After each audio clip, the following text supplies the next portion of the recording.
Copa America football tournament Argentina Colombia final മത്സരം. ഏകദേശം രണ്ടാം പകുതിയിൽ 64-ാം മിനിറ്റിൽ അർജന്റീനയുടെ സൂപ്പർ താരം ലയണൽ മെസ്സിക്ക് ആംഗ്ലോ ഇഞ്ചുറി വരുന്നു. പിന്നീട് കളിക്കാൻ പറ്റാതെ കരഞ്ഞുകൊണ്ട് മൈതാനം വിടുന്നു ലയണൽ മെസ്സി. അപ്പോൾ ഈ ഒരു ആംഗ്ലോ ഇഞ്ചുറിയിൽ നമുക്ക് ശ്രദ്ധിക്കേണ്ടതായിട്ടുള്ള കുറച്ച് കാര്യങ്ങളുണ്ട്. വളരെ കോമൺ ആയിട്ട് കണ്ടുവരുന്ന ഒരു സ്പോർട്സ് ഇഞ്ചുറിയാണ് ആംഗ്ലോ ഇഞ്ചുറി എന്ന് പറയുന്നത്. ആംഗ്ലോ ഇഞ്ചുറിയിൽ കോമൺ ആയിട്ട് കണ്ടുവരുന്നത് ആംഗ്ലിന്റെ പുറം ഭാഗത്ത് വരുന്ന ലിഗമെന്റിന് പറ്റുന്ന ഒരു ഇഞ്ചുറിയാണ്. ഈ ലിഗമെന്റിന് ലാറ്ററൽ കൊലാറ്ററൽ ലിഗമെന്റ് എന്ന് പറയും. ഏകദേശം 80% ഇഞ്ചുറിയും ഈ ലിഗമെന്റിനാണ് പറ്റുന്നത്. അതുപോലെ തന്നെ ആംഗ്ലിന്റെ ഉൾഭാഗത്ത് വരുന്ന ഒരു സ്ട്രോങ് ആയിട്ടുള്ള ലിഗമെന്റ് ആണ് ഡെൽറ്റോയിഡ് ലിഗമെന്റ് എന്ന് പറയുന്നത്. ഇതിന് വളരെ റയർ ആയിട്ടാണ് ഇഞ്ചുറി വരുന്നത്.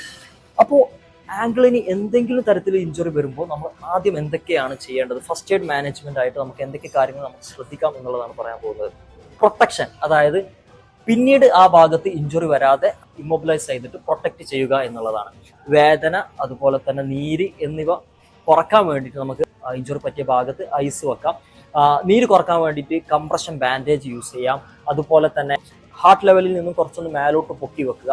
അപ്പോൾ ഇത്തരം കാര്യങ്ങളൊക്കെ ചെയ്യുന്നതോടുകൂടി ആ ഭാഗത്തുള്ള വേദന അതുപോലെ തന്നെ നീരൊക്കെ കുറയാൻ അത് ഹെൽപ്പ് ചെയ്യുന്നു. ആംഗ്ലോ ഇഞ്ചുറിയുമായി ആരെങ്കിലും, നിങ്ങളുടെ കൂട്ടുകാർ ആരെങ്കിലും കഷ്ടപ്പെടുന്നുണ്ടെങ്കിൽ അവർക്ക് ഈ വീഡിയോ മാക്സിമം ഷെയർ ചെയ്യുക. Thank you.